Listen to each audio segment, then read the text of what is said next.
الحمد لوليه والصلاة على نبيه، والوزن والعدل والفضل والنظم والعظم بالجزم،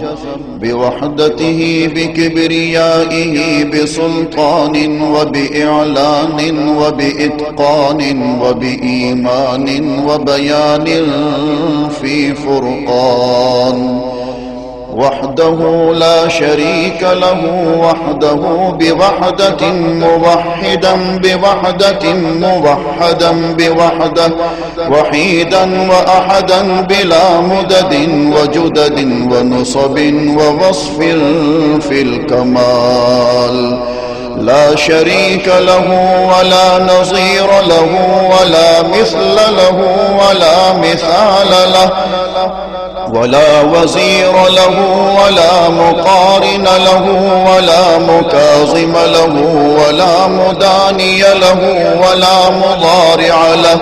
ولا جلد بلد ولد جسد رسو جزو ونظو عظم له، ولا جذب وصف عيب طاب بيت خصم له، ولا مقارن له ولا مكاظم له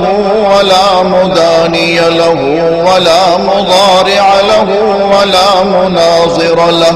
ثم نشهد أن لا إله إلا الله وحده لا شريك له، من يشرك في ذاته وصفاته وعاداته وآياته أو يتبرك بغيره من نبي وولي وتقي ونقي ونسيم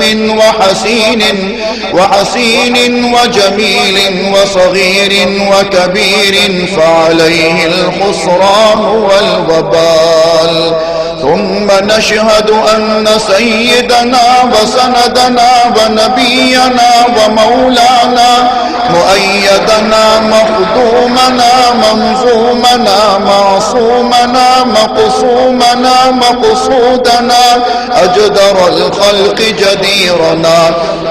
أعظم الخلق وأشرف الخلق وأحسن الخلق وأجمل الخلق وأكمل الخلق وأنور الخلق، من الحسن والصدارة والولاية والحكاية والعناية والهداية والأمانة والإمامة، أعلانا وأجلانا وأتقانا وأزهدنا وأرفقنا وأنورنا وأخدرنا وأكبرنا،